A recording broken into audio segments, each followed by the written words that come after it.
В Доме дружбы народов имени Алексея Елисеевича Кулаковского возобновлены вечера в литературной гостиной. И первую в этом сезоне встречу «Литературная Арктика. Дар времени» посвятили эвенским писателям, поэтам Николаю Тарабукину, Василию Лебедеву и Василию Кеметинову Баргачану.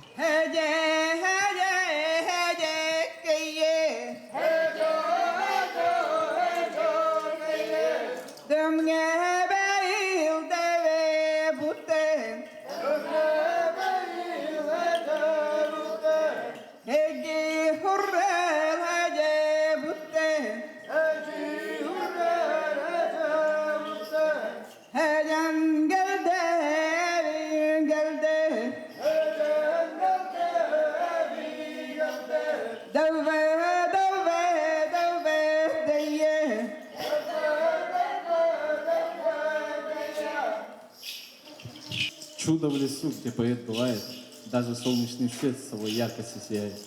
Это истина испокон веков, и во сне я вижу тебя такой прекрасной. Ты всегда нарядна и роскошна, всегда ликуешь и торжествуешь. Скажи, отчего ты так молода, красива? Отчего всегда улыбкой ты сияешь? Скажи, отчего? Тогда душа моя будет довольна, тогда поэт твой успокоится. Видишь, черные равнины жадно впитывают снег и бегут, как нарты льдины, и ютятся в устье рек, и скрипят упруго. Я вчера родился и рос я, еще не изведав печали. Мерцала звездная россыпь, и солнце сверкало лучами. Склонившись к моей колыбели, мать пела тихонько и робко. Склонившись к моей колыбели, мать пела. Это три выдающихся сына эвенского народа, которые воспевали красоту родного края, проникновенно писали о жизни эвенов, изучали и передавали культуру своего народа. Сегодня я посмотрела выставку, потому что я видела эти книги. Ну, может, конечно, не понимала, не читала, но тем не менее, вот они как наши близкие люди, которые вот для нас, через их творчество мы полюбили культуру другого народа, понимаем язык другого народа и радеем за то, чтобы сохранить и культуру, и язык всех народов нашей Якутии. Я также рада тому, что мы сегодня, встречаясь вот воочию, за этот год, который вот мы провели в удаленном режиме, но тем не менее не растеряли друг друга. Мы все равно активно работали, мы с вами встречались не раз, и поэтому надеюсь, что мы и в будущем также активно, хоть какие преграды были перед нами, да, хоть что было перед нами, но мы будем работать во имя того, чтобы наше молодое поколение, подрастающее поколение знало свой язык, знали свою культуру, знали своих поэтов, знали своих носителей традиционной культуры. Это для этого и работаем мы, Дом дружбы народов, для этого и работают наши специалисты, вот сектор по развитию традиционной культуры коренных малочисленных народов Севера. Впервые у нас стал вопрос познакомить молодежь, познакомить население города Якутска с литературой коренных народов Севера, с кладезем народной мудрости. Это у нас было в 2014 году, когда этот год объявили годом Арктики. И тогда очень тепло, очень душевно отнеслись к этому наши корифеи литературы Севера. Получилась очень интересная встреча, душевная такая встреча. И мы решили дальше продолжать. То, что, в принципе, у нас давно уже сложились очень хорошие деловые отношения и с колледжем культуры, и с библиотеками города Якутска. И поэтому вот сегодня это, в общем-то, наш общий совместный труд. Мы будем рады, если мы сегодня для вас откроем что-то новое, что-то неизведанное, покажем наших писателей и поэтов как больших, великих, интересных людей. На сцене молодежь воссоздала и передала атмосферу Ленинграда, времена студенчества и надежд. Именно Институт народов Крайнего Севера имени Александра Ивановича Герцена является колыбелью нашей литературы, объединив и сплотив всех представителей северных народов. Я в Ленинграде. Этот город, как первая любовь, заставляет волноваться. Город Петра, как шедевр искусства. Эти парки и мосты, образованные люди. Все пропитано высоким духом культуры. О, белые ночи! Ночи у нас в Ленинграде, как ночи в Якутии. Здесь, обучаясь в институте имени Герцена, я встретился и познакомился со многими молодыми ребятами и девчатами, такими же, как я, простыми потомками оленеводов, тружеников села. Мы как одна семья, и дружба народов не просто слова, это дружба на все времена. Мы напитаны культурой народов Советского Союза, но свою национальную культуру и родной язык нужно поднимать и развивать. Давайте поклянемся, что будем служить своему народу. Давайте! Клянемся передавать знания подрастающему поколению. Клянемся! Клянемся быть истинными патриотами своей родной земли и сохранять традиции своего народа. Клянемся! Клянемся развивать язык и культуру своего народа. Клянемся! Отечеством своим все пути открыты молодым, светлые края, Родина моя. Народный писатель Якутии Андрей Кривошапкин проникновенно вспоминал годы учебы и дружбы с Василием Кеметиновым Баргачаном. Вот Василием Спиридоновичем мы были ровесниками, вместе поступили в школу в Иванкивиле. Тогда был нулевой класс, который потом назвали подготовительным классом. Вот. И учились в Сокольской средней школе. Вот. В армии служили в одно время, он на Тихоокеанском военно-морском флоте, а я был ракетчиком на Кольском полуострове. Вот. Оно, в общем-то, по жизни всегда шли рядом, рука об руку. И работали во имя эвенского народа и эвенской литературы. Андрей Васильевич вспоминал и рассказывал о годах учебы, о дружбе, сотрудничестве. Интересные факты из жизни писателя с большим интересом слушали молодые люди, которые пришли на мероприятие, ловили каждое слово и проникались уважением к молодежи тех лет. В Момском районе, как мы все знаем, родился первый эвенский поэт Николай Савич Старобукин. И мы, молодое поколение, твердо уверены, что наши первые писатели и наши первые ученые, они сделали первые шаги именно в становлении эвенской литературы. Оленеводческая тема в творчестве Василия Дмитриевича Лебедева играла особую роль.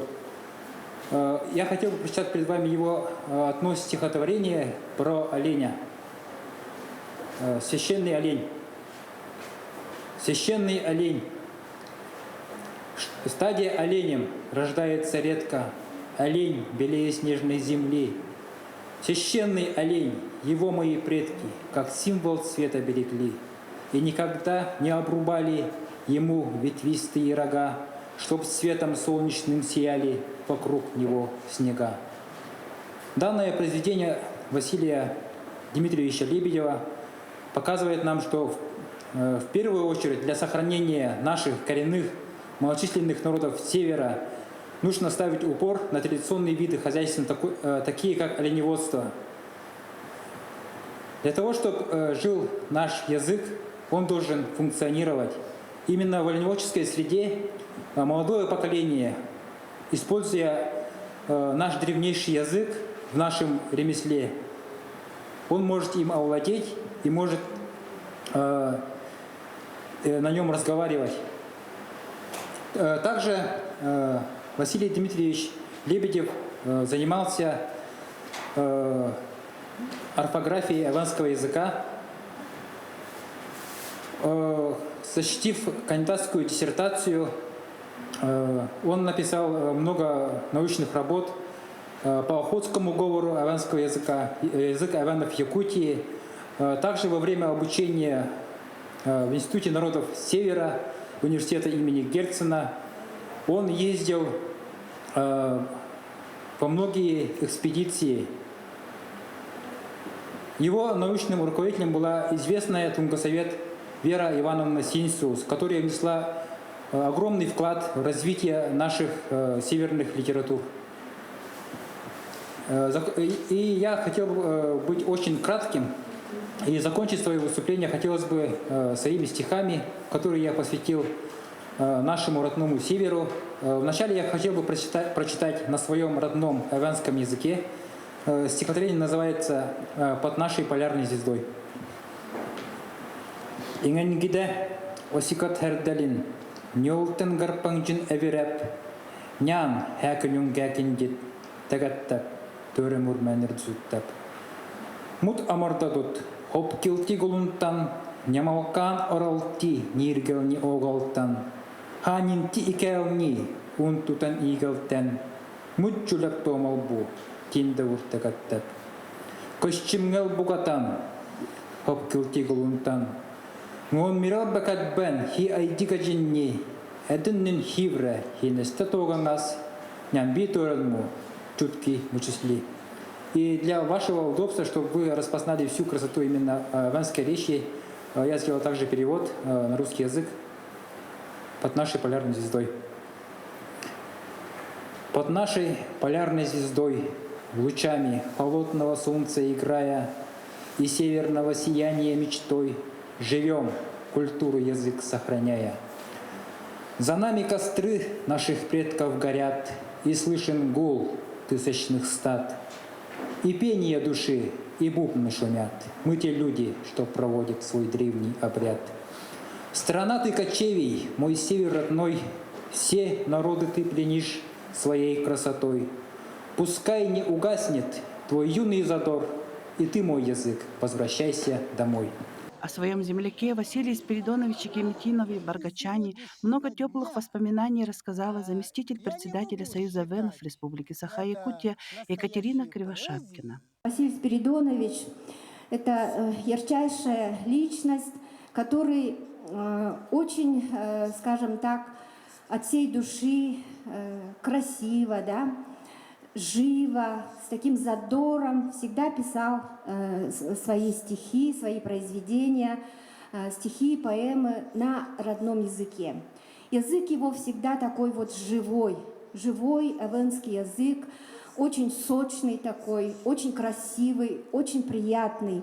И я бы хотела вот отметить, что вот многие его стихи давно уже стали песнями. И такие, как вот «Энкачаму и Сули», «Качукен», «Энкачен», вот эту песню весь себя знает наизусть, и эту песню учат просто вот в садовском возрасте, и она вот из поколения в поколение передается уже. Под эту песню, значит, все и танцы танцуют, да, столько этих постановок поставлено. Также вот «Аралтимга», «Где накат долдулин, гудурак ченхейлин, авландули гунтекли, нюлгаваттан далмича». Это тоже уже известная давно песня тоже. Это стихотворение мы всегда учили в начальных классах. С начальных классов, наверное, каждый житель, школьник, себянский школьник, все, наверное, до сих пор знают наизусть это стихотворение. Потому что это одно из любимых стихотворений, которое посвящено нашим оленеводам. Потому что Василий Спиридонович очень хорошо знал жизнь оленеводов, да, поскольку он родился в кочевой семье. В этом вот месяце январе тогда также было очень холодно, голодно еще, представьте. И когда семья кочевала по устьям реки Аркачан, Вот в январскую стужу 12 января родился вот маленький Вася. Он был очень такой вот человек с доброй душой, очень талантливый, ну, очень такой вот с юмором человек, с добрым юмором. Он всегда, значит, что-нибудь, да, такие вот шутки у него были. Он всегда с юмором вот рассказывал какие-то истории. Василий Спиридонович мог экспромтом просто выйти, да, и выступить. Также было вот на юбилее нашего Улуса, вот несколько лет назад, в театре оперы, Саха-театре, когда справляли юбилей Кобяйского Улуса, значит, ну, приехала огромная большая делегация с Кобяя, в том числе наши земляки Сибянкюэля, с концертом, разумеется, торжественное мероприятие. И вот на это мероприятие вот, люди готовились, да, с концертом приехали. И без всяких, так сказать, экспромтом Василий Спиридонович присоединился и выступил с прекрасным номером в своей национальной одежде и показал даже танец. И я помню, как зал взорвался Саха-театра. Он читал не только стихи, но и спел тоже там песни свою на эвенском языке. Мой голос теперь не такой, как бы бывало в давние студенческие годы, когда я выступал в дворцах культуры и в театрах города Ленинграда. Я не могу выступать, но вот когда меня перехвалили и вручили мне то ли премию, то ли награду, я окончательно потерял себя. Зажегся песенным настроением.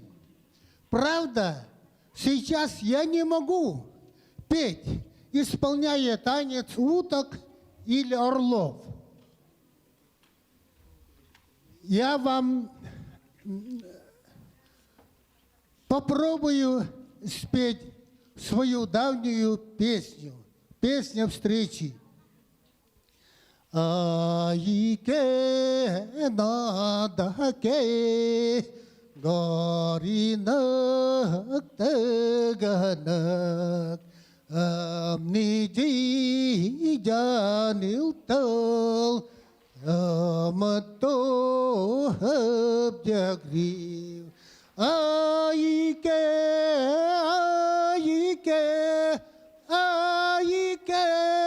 нодаке иникен биникен janilchalган.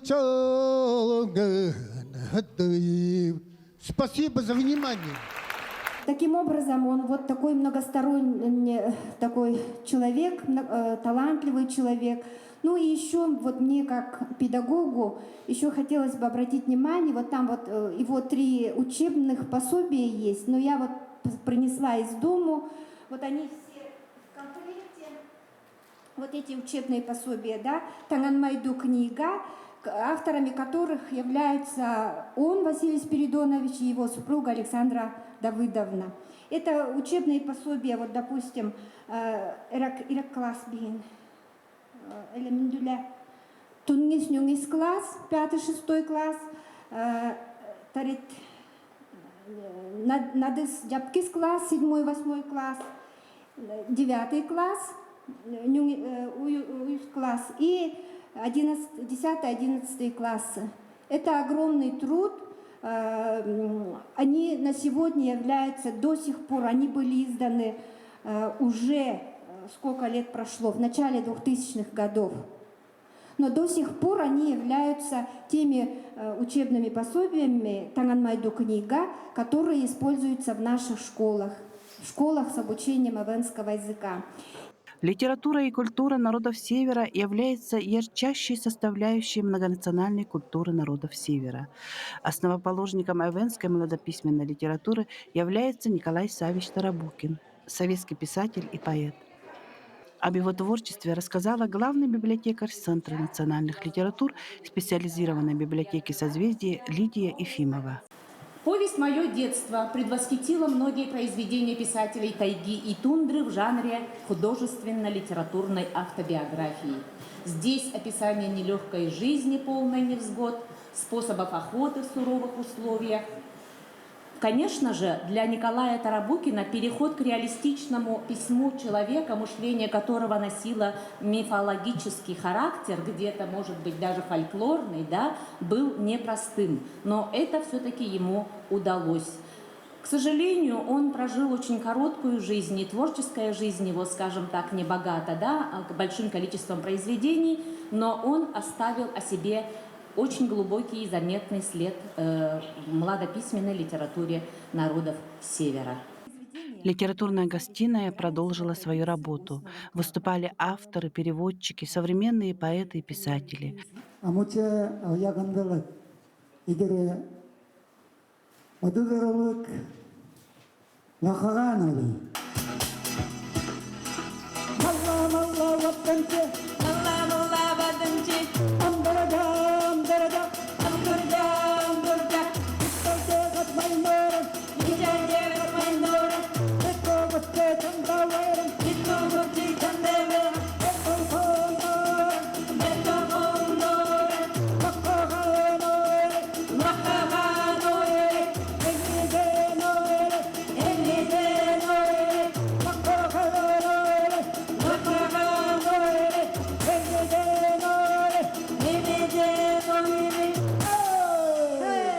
Радует, что молодежь трепетно и с уважением относится к культурному наследию народа. Туру-туру.